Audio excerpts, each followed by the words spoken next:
Սկսեմ ձեր հարցից, հա, նախ ներկայացնեմ, տեսեք, ես որպես սահմանադրագետ, իրավագետ, ինչպես նաև քաղաքացիական հասարակության ակտիվ անդամ, իրավապաշտպան, այս գործընթացում փորձում եմ հանրային ուշադրություն հրավիրել, որովհետև իրապես քաղաքացիական հասարակության ուշադրության կենտրոնում հետևողականության ներքո թիրախային խնդիր է։ Ինչ է տեղի ունեցնում, մինչ հարցին անդրադառնալը, հա, երևի թե մենք սկսենք բաչիմացակ մի շարք, ու այդ բաչիմացակների ներքո սկսենք լուսաբանել, թե ինչեր կարող են տեղի ունենալ, ինչպիսի գործընթացներ են տեղի ունեցել, որոնք աստիճանաբար բացահայտվում են, որոնք մեր ազգաբնակչության տեղից էլ արդեն ծանր սոցիալ-տնտեսական բեռը կկարողանային թեթևացնել։ Այսինքն պարզվում է, որ դեռևս հունիս ամսվան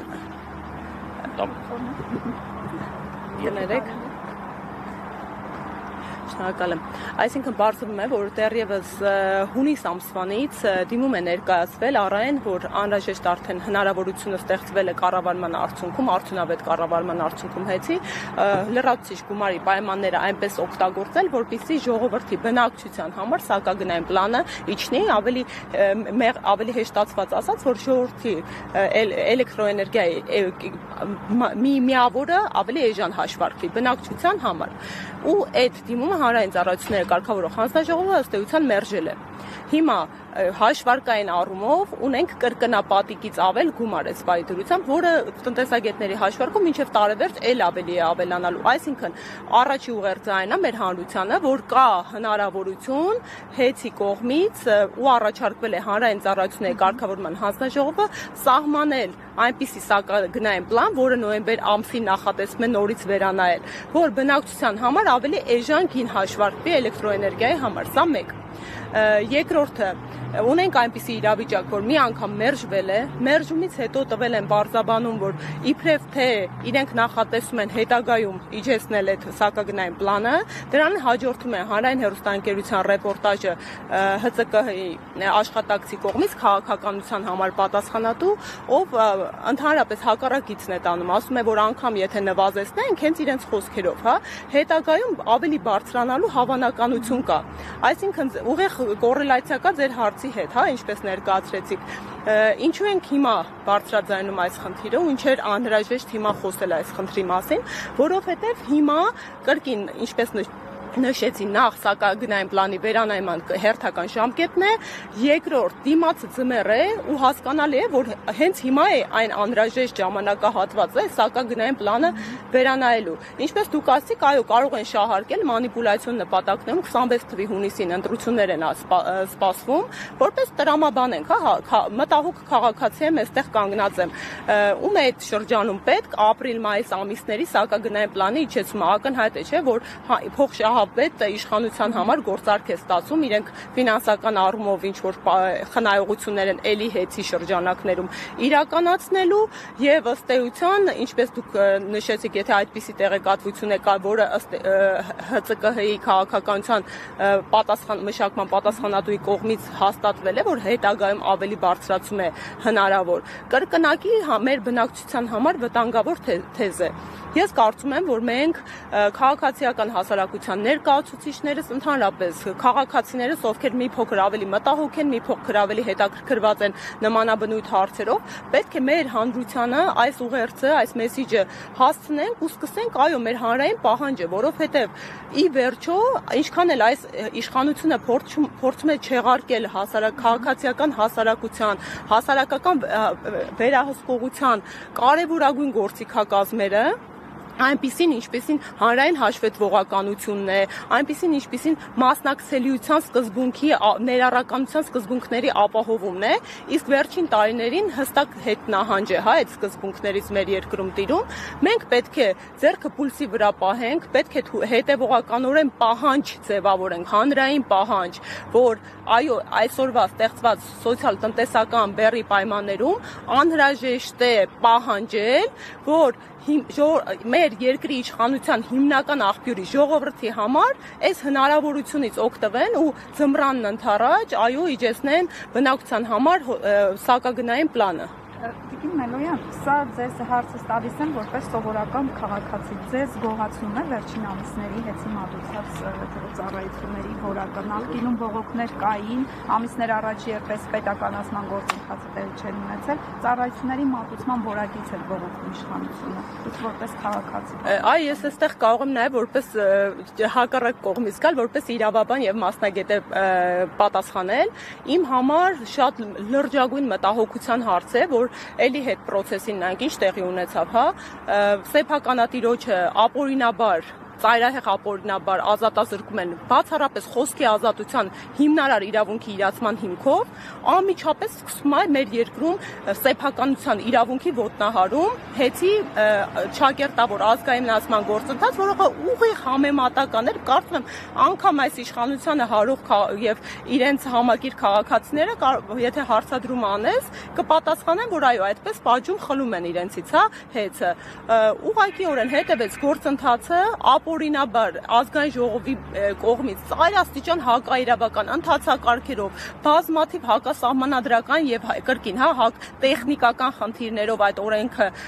արագացված կարգով ընդունեցին, ինչը ասեմ, այդ արագացված կարգերն էլ մի հատ ուրիշ քննարկման թեմա են։ Մենք ունենք Սիգմա համակարգի հետ համագործակցություն, որը դա ընդհանրապես հակաժողովրդավարական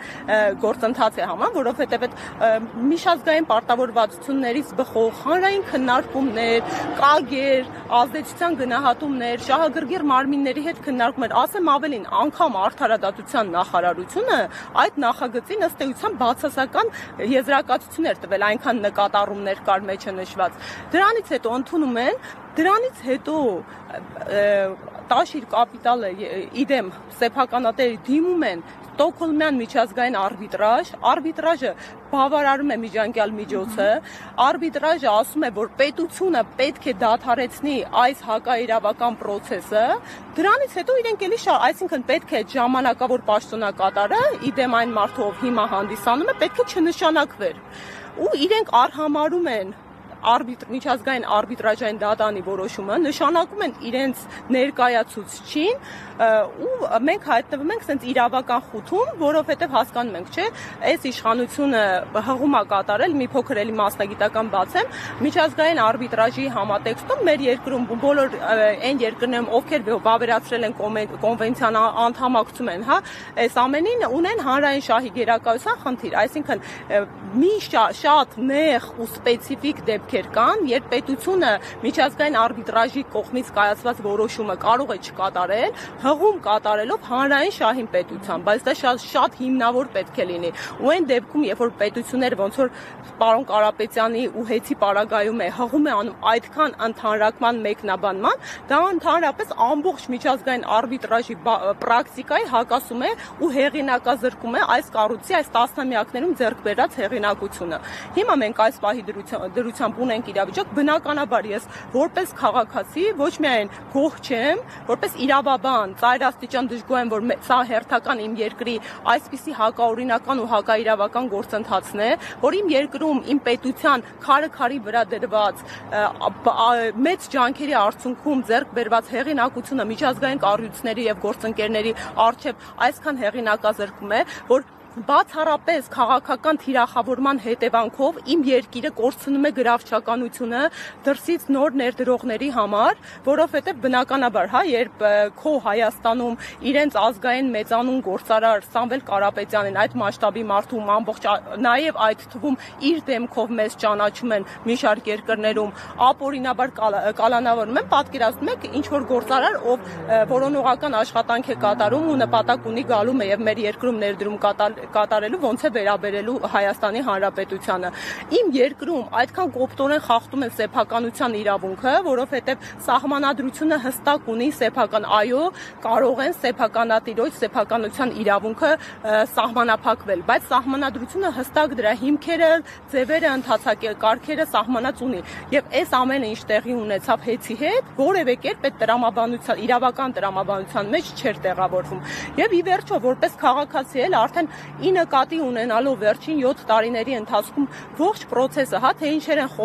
խոստումներ են մեզ տրվել եւ ինչ է արդյունքում տեղի ունեցել, թե ինչպիսի գործընթացներ են տապալվել, բացի այն, որ լրջագույն մտահոգությունը, որ մեզ նոր աղետ է սպասում, հատկապես երբ խոսքը այսպիսի ռազմավարական օբյեկտի մասին է, հա, մենք հասկանում ենք, եթե հեծի հետ ըստ էության գլոբալ կառավարման տապալում տեղի ունեցավ, դրա հետևանքը անկախ մեր քաղաքական դիրքորոշումներից բոլորս ենք կրելու։ Հետևաբար պետք է կրկին, հա, այս հիմքով եւս հանրային կոնսոլիդացիա ապահովենք, փորձենք հանրային վերահսկողություն իրականացնել ու պահանջատեր լինենք մեր իրավունքներին, հարգելի Հայաստանի Հանրապետության քաղաքացիներ։ Իմ կոչն է, հորդորն է հասկանալու, որ թույլ մի տվեք ձեզ ճնշեն, թույլ մի տվեք ձեզ խեղճացնեն։ Դուք եք այս երկրում իշխանության աղբյուրը, պետական մարմինները, պաշտոնատար անձինք, իրենց գործողությունները պետք է ձեր շահով պայմանավորվեն, ոչ թե անձնական շահով, դիրքով եւ անձնական բարեվոք կյանքի նպաստավոր պայմաններով։ Եղեք պահանջատեր եւ այո, մենք այսօր ուղերձ ենք հղում իջեցնելու սակագինը։ Իջեցրեք սակագինը, պետք է սա դառնա ֆլեշմոբ, պետք է դառնա հանրային պահանջ, որովհետեւ հստակ թվաբանությամբ ընթացակարգերով ապացուցում ենք, ցույց են տալիս այս մարդիկ, որ կա դրա ֆինանսական հնարավորությունը։ Շնորհակալ եմ։ Սինյանը հայտարարել էր մամուլի ասպետի ժամանակ, որ սակագնի իջեցումը լինելու է Սամվել Կարապետյանի շահույթի հաշվով։ Ես կարծում եմ չմեկնաբանեմ, հա, պարոն Ղազինյանը շատ մանրամասն այդ թվաբանությամբ ներկայացրեց ու այս մի դրվագն չէ, հա, տեսեք, հա, այս մի դրվագը չի, հա, տեսեք, պարոն Կարապետյանը իր մերձավորները, իր աշխատանքային թիմերը այնպիսի անշնորհակալ վիճակում են հայտնվել, որ իրականում նաև կյանքը ցույց տվեց, որ այս մարդը իրական բարերար է եղել, որովհետև չի շահարկել իր բարեգործությունները ու նաև պարոն Ղազինյանը իր մի քանի ասուլիսներում բազմաթիվ անգամներ ցույց է տվել, թե այս դեպքում Սամվել Կարապետյանը իր անձնական միջոցներով ինչ քանակի ներդրումներ է կատարել եւ ինչ բնույթի բարենորոգումներ է կատարել, հենց օրինակ միայն հեծի շրջանակներում, որոնք այսօրվա իշխանությունները փորձում են մանիպուլացնել։ Անկամ այս երբ սկսեցինք, հա, սակագնի իջեցնելու օրակարգը եւ հայտարարությունը իրազեկման գործընթացը մեր քաղաքացիներին, հենց ժամանակավոր պաշտոնակատարը հեծի ընդհանրապես չանդրադարձավ այս օրակարգին, հա, ու մեզ ուղերձ էր, որ իրանք չունեն նպատակ իջեցնելու սակագինը հիմա, իրենք հավանաբար, ինչպես մեր գործընկերուհին ներկայացրեց, հավանաբար կա հեռանկարային մանիպուլատիվ պլան շահարկելու ընտրություններից առանց, հնարավոր տարբերակ է դա, բայց այս մարդը միայն խոսեց վարկային պարտավորվածությունների մասին ու այդ ֆինանսական միջոցները ինչ որ վարկային բեռեր թոթափելու վրա, այն թվում, երբ կրկին, հա, օդից կախված շշուկներ կան, խոսակցություններ կան, որ ահռելի քանակով նաև նոր աշխատավարձերի, պարգևավճարների վրա է վատնվում այդ գումարները նույն հեծում։ Դա է իմ խնդիրը, հա, մենք պետք է, եթե այդ միջոցները առկա են ու այդ միջոցները հնարավորություն են տալիս սակագնային պլանը իջեցնելու քաղաքացու կրկին ընդգծում եմ սոցիալ-տնտեսական բեռը մի փոքր թոթափելու նպատակով, մենք պետք է նպաստենք, որ այդ ուղղությամբ միջոցը ծախսվի, ոչ թե օգտագործվի կրկին, հա, պարգևավճարներ եւ աշխատավարձներ բաշխելու վրա։ Իսկ հաշվարկը հանձնաժողովը պետք է անի, թե մոտավորապես ինչքան կարող է իջնել, թե կարող են sense մոտավորապես։ Տեսեք, մոտավորապես անկեղծ ասած, եթե կարելի է մի քիչ առաջ գաք ու տեսախցիկների համակարգ։ Տեսեք, ես կրկին խուսափում եմ, հա, թվերից խոսել, որովհետև պարոն Ղազինյանը շատ մանրամասն բանաձևերով ներկայացրեց, բայց այս պահի դրությամբ ինձ հասանելի տեղեկատվությամբ, որը մի քանի տնտեսագետների ուսումնասիրություններից բխում է, սա վերջնական պայմանական թիվ եմ ասում, հա, ասում եմ, որ մինչև 3 դրամ այս պահի դրությամբ հնարավոր է իջեցնել սակագինը, որը կարծում եմ բավականին մեծ գումար է ու ընդգծենք, հա, ի հեճուկս այդ հայտարարված շրջանառված թվի կրկին իշխանությունները փորձում են մանիպուլացնել, ասել, որ ավելի քիչ գումար է իջեցվելու, հնարավոր իջեցնել։ Այստեղ կրկին, հա, ես ուղերձում եմ շատ լավ վերացարկվենք թվերից, իջեցրեք թեկուզ դրանից մի փոքր ավելի քիչ գումարով։ Այսինքն կա հստակ հաշվարկ, որ այո, 3 դրամի չափով հնարավոր է իջեցնել, թող իշխանությունը հակադարձեր նորմալ տնտեսագիտական հաշվարկով ու իջեցնել, ոչ թե ասել, չէ, գիտեք, կարող ենք իջեցնել ավելի քիչ, բա օքեյ, բա ինչի է ավելի քիչը չեք իջեցրել։ Այստեղ այս հարցադրումն է ռետորական մնում օդում կախված։ Շնորհակալ եմ ձեր կարգին։